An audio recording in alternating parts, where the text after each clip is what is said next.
Welcome into episode 2 of The Sauce. We made it to number 2, Kevin. It's they said Number it couldn't two. be done. Okay. I'm Irish Showfeld, managing editor of Warchant.com. This is Kevin Bauer. He is not necessarily part of the normal FSU media, but as we talked about in the first episode, he's a new voice that we're excited to have part of the program. And so The Sauce is going to be a show where we talk about one issue, one topic, try not to deviate too much, and see where we go with it. So, how you doing, Kevin? Doing great. It's fine Thursday morning yourself. I'm fantastic, man. Good man. So the topic of the week is why does FSU keep scheduling these openers? Florida State's playing Alabama to start this season. They start next season with Alabama. Then it's going to be Georgia for a couple of years. A couple of years back, it was LSU. Uh, they also last year they opened with Georgia Tech in Ireland. They did open with Duquesne before one of those LSU games, so they did have that one kind of preseason exhibition leading up to the LSU game, which was very helpful, I think, for that Florida State team. Um, Internally, we talked to Corey Clark, my co-host on Seminole Headlines. Not a fan. He would like to go back to the days of starting off with Southeast Louisiana or whatever directional school you can come up with. What about you, man? As a Florida State fan, I'm sure there's some excitement about these games with Alabama and these types of schools, but what are your thoughts on these games? I mean, again, 10 years ago, 8 years ago, the 2017 season started with Alabama, and it may have derailed their entire season because your quarterback gets hurt and everything goes to hell. So, where do you stand on these high-profile openers? Well, I like them. I'm not as excited as Tommy is, but I do generally like the games. As a kid, yeah, I'm like, let's go. This is what I play on NCAA. It's for real. But as you get older, you're like, all right, what are we doing here? Is this really necessary?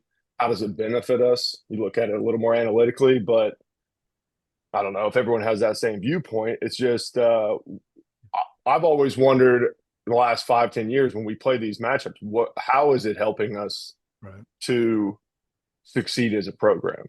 Because at the end of the day, you're trying to win a national title, and That's a a, great a point. cool game is not necessarily helpful to that. Um, it can be a boost, but it's a bigger risk.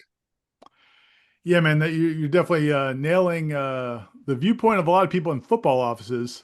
I can tell you around the country, certainly at Florida State and around the country. And that's the thing with these games is, the administrators, and there's been different reasons through different times. I mean, the administrators generally like the money, they like the exposure, they like keeping their TV partners happy. I mean, that's what drives it. We all know that the networks are what drive all this. Um, but yeah, I think most football coaches, I mean, think about when your dad was a high school football coach, he was scheduling games. I'm guessing he didn't schedule, Lakeland High or whoever in the first Correct. game of the season. You try to kind of build up to playing some of those games. And so it's kind of thrown everything on its head. Um, I think when you look at, through the years, it's changed, and when they played that Alabama game in 2017 and they played the Ole Miss game in Orlando, those were totally just money grabs. I think they were given about $5 million for each game to play those neutral site games, and that was the big push back then to it was just to make money. Um, I think these games, Alabama, LSU, and Georgia, these series were more set up at a time when it looked like there was going to be towards the BCS had ended and they were moving to the college football playoff, but it was going to be a 14 playoff. And Florida State, I think, was mostly concerned at that point about scheduling some big games to help them get into the playoff from an administration standpoint. And so you understand why they did it then, right? I mean that made Totally. sense, right? I mean, especially with an ACC schedule, that made sense. The problem is things have changed since then. Correct. And now we're getting a 12-team playoff. I mean, shoot, even, last year when they played Georgia Tech, I mean, that was a kind of it wasn't really a money grab. That was an exposure grab. The way that one worked was Florida State, the Ireland, the organizers of the Ireland football game and they're trying to boost tourism. So they try to bring in these two college football teams every year. They they're they came to the ACC. The way they sell this game is they know Florida State's not going to give up a home game. And just for people that may not know the numbers of it, for a home game at Florida State, they're going to make multiple $1 million, probably $2 or $3 million, maybe more now, but it's always been $2+ million for a school like Florida State to host a home game. Well, Georgia Tech doesn't get that for a home game. Um, you know, Vanderbilt doesn't get that for a home game. They can't charge as much for tickets, and they don't get as many people.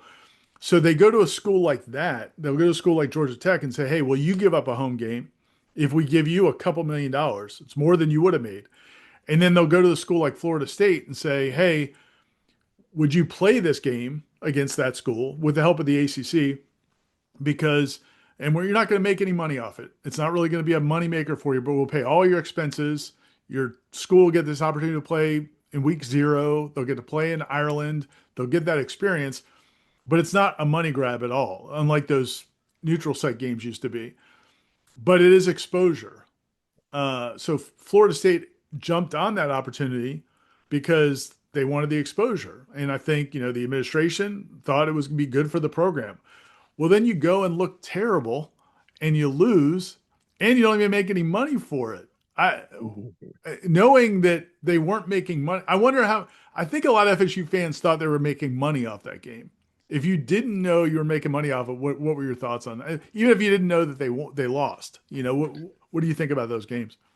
Well, when I want to ask you real quick, when you said help of the ACC, you mean like they're also going to consider that in your scheduling and help you out and not necessarily send you down a rabbit hole like Yeah, kind of what happened last year anyway, but try to help you out with the schedule and right. in that regard. Yeah, I mean that's all. Yeah. They're theoretically, yeah. That the Correct. scheduling process is always a lot of give and take, and so if they're asking you, if the ACCA asks you to play on a Monday night, for example, and they would play those Miami Monday night Labor Day games, to get Florida State to agree to that, Florida State would be like, okay, but we're not playing any Thursday nights at NC State.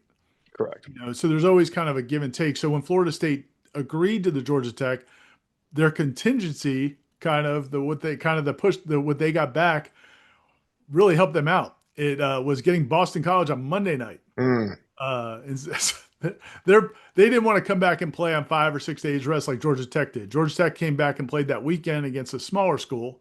Florida State was like, well, we'll play another conference game, but it's got to be somebody like BC, but give it to us Monday night. And that didn't work out real well either. no, confidence is scary. Yeah, But do it you just think the sounds like we're exposure, I always mean, behind. does it just speak to arrogance though? Like, I mean, I'm sure they never dreamed they were going to lose to Georgia Tech. And especially when they scheduled that game, they were kind of, Norvell was turning the corners, is probably 22, 23. They're That th- was kind of Georgia my Tech's, thought. Georgia Tech's in the middle of firing coaches. So, I mean, they probably thought they had a 90% chance of winning the game and didn't even consider, well, that exposure is great unless you lose. Right. Well, when you were saying exposure, I was like, what do we need exposure for? We just went undefeated the year before, but that's not how this works. This was scheduled out prior to that Magic season. So Yeah. then it's like it's an exposure situation. Well, that sounds good after a snub. We'll go and beat the brakes off of Georgia Tech like that first drive, and then the first drive stop. But yeah, like it seems like we're kind of always behind, and I don't know if it's anyone's fault. But as far as we're scheduling these, we finally get away from neutral site games, which personally, I was never in favor of that as far as the big games go, because yes, it's money for your school, but what are we doing in Orlando?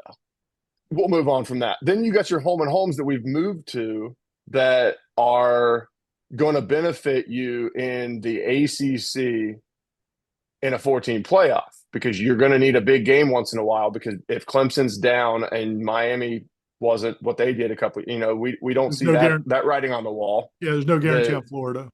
right that these teams are going to be heavy enough to carry us into the playoff with 4 teams when 2 SEC teams are getting in every year almost. It's and then now we're in the 12-team playoff and we're having these games where it's like, well, now one of these games might keep us out of a what would have been a 10-2 season, or 11-1 season. But the exposure to Georgia Tech, you definitely didn't know that was all going to line up, that you were going to go undefeated, get snubbed, get crushed in a bowl game, and then go out there and get waxed in Europe. It's not it's not what you do, It's but fu- it yeah. did. Yeah, it's funny, just going back to those games because and I think there was also I think there's a two competing visions a little bit inside athletic departments. I think, obviously the administrators want money. They've got to support all these other sports, and so they're going to use football whenever they can to make money. There are people in the football offices who are like, well, you got to make smart decisions to help us be successful. So there's always that give and take. The greatest ever, and I told you a little bit about it off air, was the battle over the Ole Miss game in Orlando in 2016 because uh, you know sources we were talking to in the administration were telling us all along that that game is going to be scheduled, and it was probably scheduled 2 years earlier. So this is probably 2013, 2014. This is around Jimbo Fisher National Championship time. So he's got some power at this point. It might have been 12, it might have been 13, it was somewhere in there. But he, and that's probably, real quick, scheduling these games, they've always scheduled these games so far years out. And that may be something they need to look at because if the formats are changing, then how you schedule should change. Like we were just saying, like they schedule these big non-conference games when they thought they needed help for their playoff resume. Well, now a 12-team playoff, I don't know if it helps you. It may only just hurt you. But anyway, um, but the time it was scheduled a few years earlier, and going through the process, people in the administration had been approached by ESPN and the people in Orlando, and they were going to do this game against Ole Miss. And from our sources close to Jimbo Fisher, including Jimbo Fisher himself, were adamant they did not want to play that game against Orlando. And so ultimately, the administration won, and they played that game, and they ended up winning it. But man, it was dicey. I mean, early on it looked bleak, and I think from a coaching standpoint, Jimbo never wanted to play those games. I mean, he wanted to be the way a high school program is. He wanted to play the way college programs used to be. I mean, we never did this before TV started calling all the shots.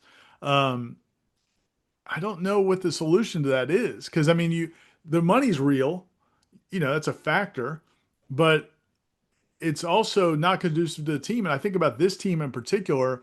While I said I don't know that this team should need a Louisiana Monroe or a Delaware State, I think maybe all football teams do. I mean, maybe, I mean, you're definitely better off, kind of working your way up to it. And I think this team, especially with a new offense and a new defense, it seems like a pretty tall task.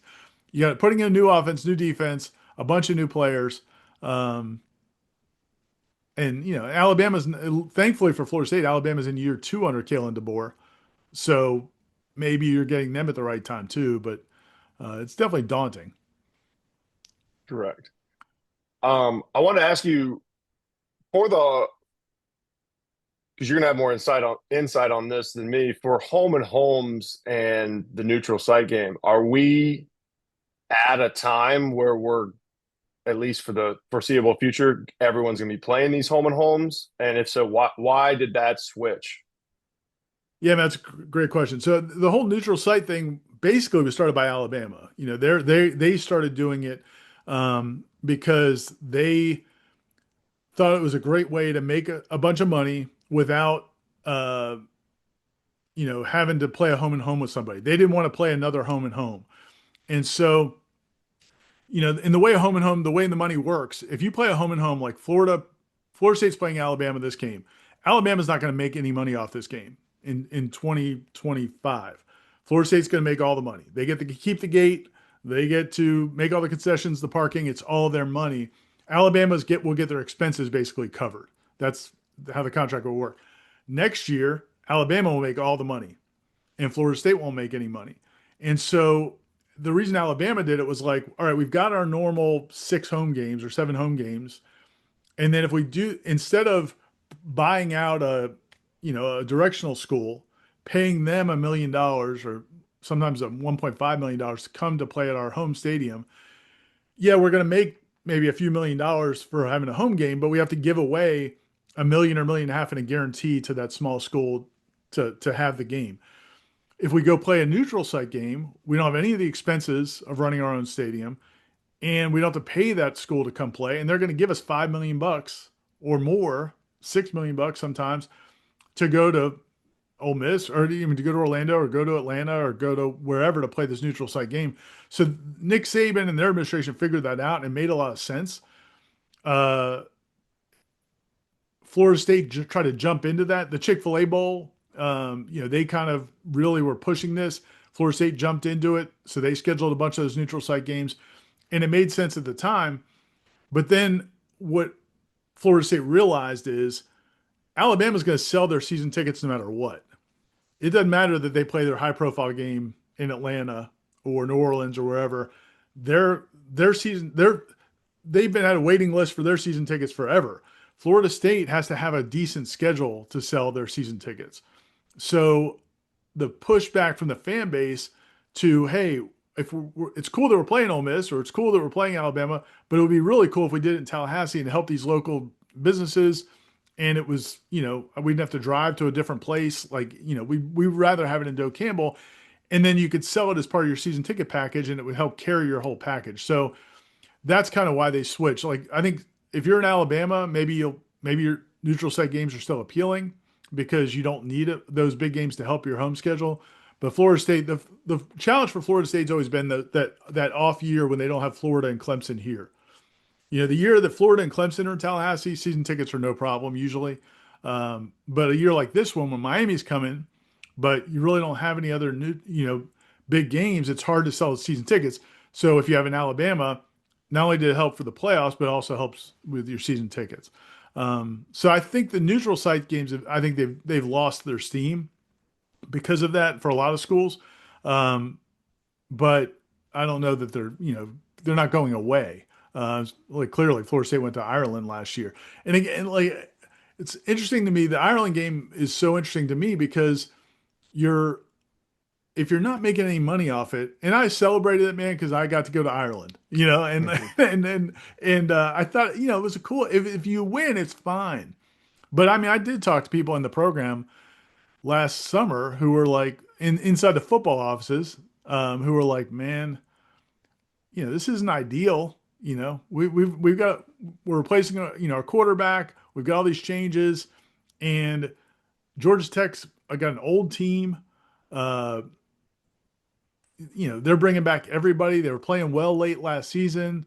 This isn't probably ideal, and it was the worst case scenario. And like so now that exposure, it's like the Alabama game in Atlanta seemed like we built it up so much. We played on what they called it the greatest opener of all time, the GOAT Hmm. season opener that the marketing guys at the Chick-fil-A Bowl came up with.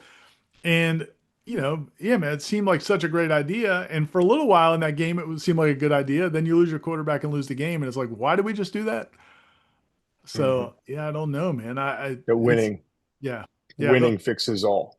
right. And I think that's from people I talk to, and these are the voices you'll never hear in our coverage, really, because no, we're not going to quote unnamed lower rung football staffers, like unnamed sources who are disgruntled inside the football offices. But the people, you know, in the rank and file, I think generally are like, what the hell are we doing? Why are we doing this? This makes no sense in any, nobody would ever do this with a football team. But, and again, college basketball, it's one thing. You play these season openers or these tournaments, but you play 30 something games. Um, but football, you only get so many shots, and if it could derail your season, it's tough, man. But listen, man, I'm still excited. I'm still excited about Alabama. Sure. Not as excited as Tommy, maybe. Mm-mm. what what what what would you? Yeah, I guess, man, in your dream scenario, like, would you do you think when they get past this, clearly they're never going to go back below a 12 team playoff. I mean, it's we're at Mhm. 12. They want to go to 16. They will go to 64 at some point, but clearly it's never going to go back to four. There's too much money involved. Uh, what do you want to see Florida State do? Like the Alabama game's happening. for sure.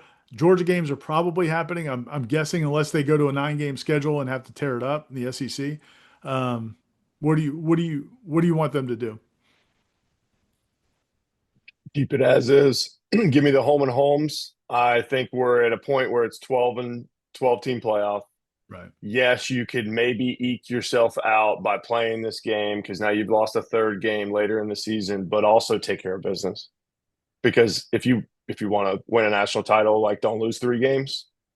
It used to be like go undefeated, you get taken care of, but just don't lose 3 games and you should be taken care of moving forward as long as you got some kind of schedule. And if we're losing 3 games with a big game on the front, but it always comes down to we scheduled this with Saban as the coach, and we Right. don't know what this Alabama team's going to be. We don't know what they're going to be next year.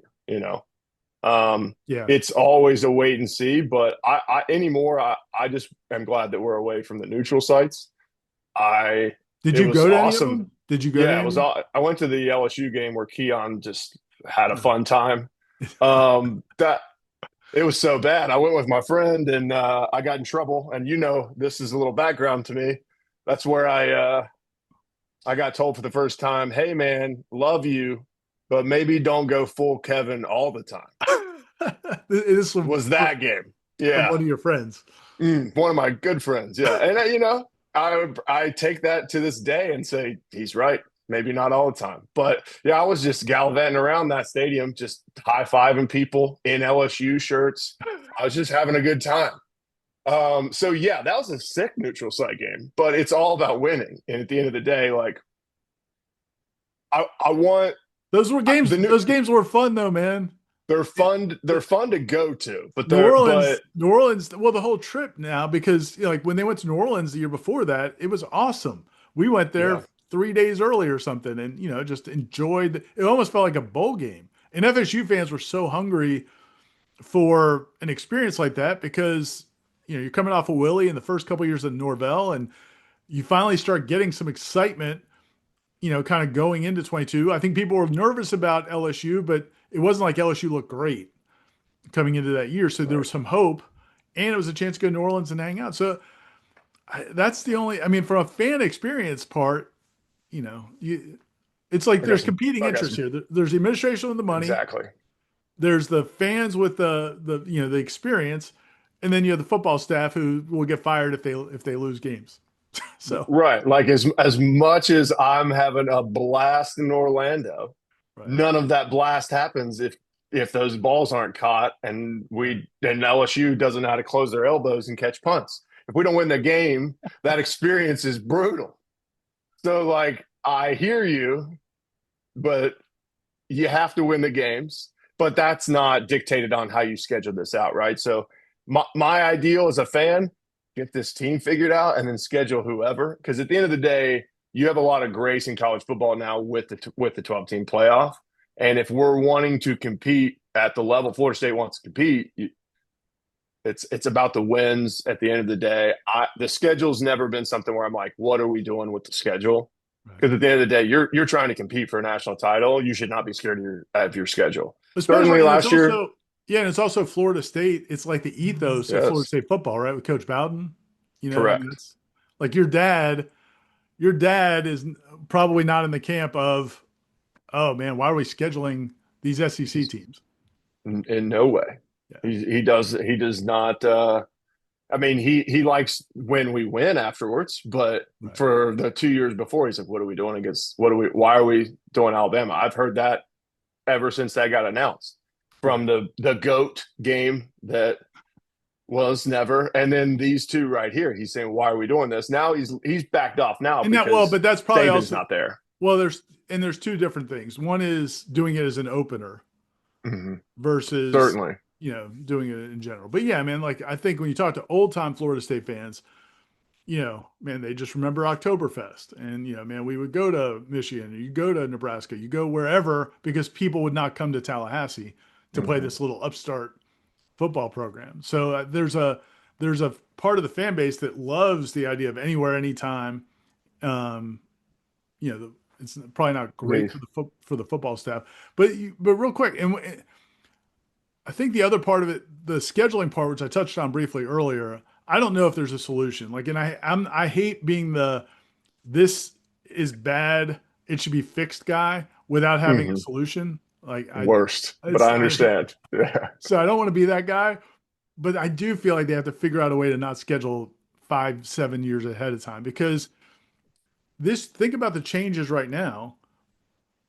Is FSU going to be in the ACC 3 years from now, 4 years from now? Who the hell knows? So Right. you've got games on the books, and at that point, if the conferences blow up or something like that, things you can get out of these games. Um, but I just think as long as the playoff system is fluid and the conference structure is fluid, which clearly it is, I think if they can get away from these long term deals, I mean that's hard though. I understand. You they have to lock up these schedules because they have a stadium that they have to fill. I mean, you always see it with high school football. You'll see on Twitter if you follow high school football coaches, they're constantly like, "Hey, like in May, they'll be like, "Hey, does anybody have an open date in August? Does anybody have an open date in October?" Because a game fell through and they've got to get a home game, so they end up playing. So you can't have that at college football's level. Right. So you want to lock them in, but it seems like this is a huge part of the thing. The thing about this, going back to this Alabama game one more time, well, I stand by the idea that it's a bunch of older dudes and that they should be ready to play a college football game. Understanding that Alabama is a huge one, um, you know, what's what's delicate or extra delicate to this one to me is the psyche of this team because you after what they've gone through the last 13 football games, the bludgeoning in the Orange Bowl, then those 12 games last year, 10 of which were ridiculous.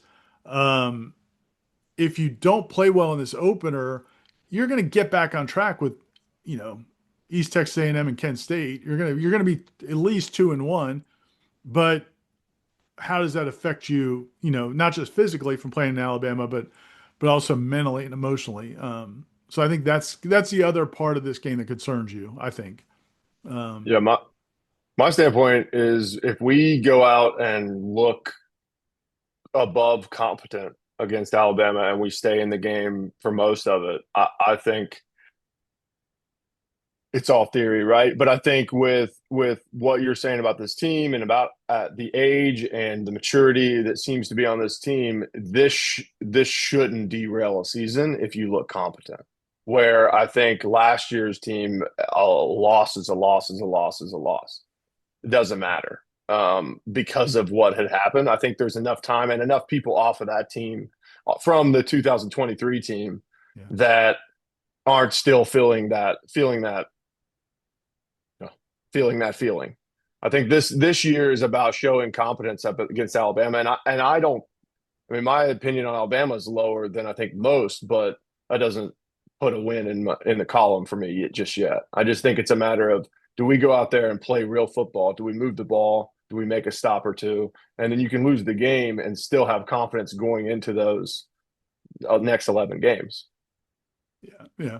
That's a good point. I think a lot of us, all losses aren't the same, and I think I do wonder sometimes if this team doesn't play well, that how it would affect some of those guys' psyche, especially the new players that are they signed up for this season, and if it doesn't start well. But I think you're right. I mean, as long as the players feel like they were put in positions to play, as long as they look like they know what they're doing, as long as it's just, hey man, they're good. They've got an All-American wide receiver. They've got NFL first rounders on the offensive line. Like we just couldn't beat them on this day. Then maybe, yeah, maybe they'll be fine with that. You just can't get embarrassed. I think is Mm-hmm. probably the key. I mean, I just as you were talking, I was just thinking back to those games and those great experiences like the Orlando game against Ole Miss. I just remember after that game, watching the players celebrate, and then the the LSU games. But then on the flip side, and so I'm thinking about how great those experiences were, and then the flip side, I'm like, man, if Shaheem doesn't block that extra point, if you said like if LSU could feel the punt, who knows what the Mm-hmm. complexion of that game is. Right. Um, it's if Demarcus Walker doesn't become just turn into the Ndamukong Suh or whatever in that game and just take over that game, where does that go? So yeah, it's I feel like the neutral site games are fine as long as you win them. Right. I think that's what we've come to decide here today. Well, there's certain when you said that and then you brought it up, have I been to any? There's certainly a different feel when you beat another name like that, when you beat a big face team outside of your conference. So it's like you're saying, you've got conflicting interests. You've got one side wanting to do it for this reason, one side wanting to do it for this reason. It's at the end of the day, you've got to win and succeed. But the there is something more special about that, and starting the season that way. Like walking around for a week after slipping by LSU on a blocked kick is a wonderful feeling. Much, much better than Duquesne's win and going like, "Do you see that? Did you see us crush the Devils?" Like it's not the same thing. But all of that is in the context of winning. We keep going back to that, but it's all in the context of winning. So do Yeah. I still stand by. I don't really care what we do with the schedule as long as we're a competent team like we should be. Right. And this is a conversation after coming off of last year, talking about the schedule. It's like Yeah. this is a bigger thing with it being neutral site games and starting your season. But yeah, Yeah. it's is your program ready to win, and then the schedule comes secondary. No, that's a great point, man. Because I sit here and I think because yeah, maybe the Georgia Tech game was some arrogance, assuming you're going to win that game, but also, man, it was Georgia Tech. Mhm. It wasn't a crazy ask to be good enough and competent enough to win that game. So that's a good point. I mean, I think that's it's a good point. Football staffs, I understand where you're coming from, and I certainly get it. For football coaches who would like to build up to a bigger opponent, but I think you're right on that standpoint. Hey, man, be competent, be well coached, and be prepared, and you should win that game. Alabama might be a different story. We'll see. Mhm. We'll see soon enough, man. Anything else you want to bring up on that topic? Are we good? Well, you were just talking about a receiver. Is he 19? Years old? Ryan Williams? Yeah, yeah, Okay. I wasn't sure if he was still 18. I yeah. didn't Have you know. heard that once or twice? No, I just thought, You I think don't he's just know. gonna stay 18 forever? That's not true. I thought he was immortal. I noticed you didn't say his name. Yeah, it's just they got that 18-year-old wide receiver. Right. Yeah, that's for you FSU fans who love the SEC announcers. Mm, it means more.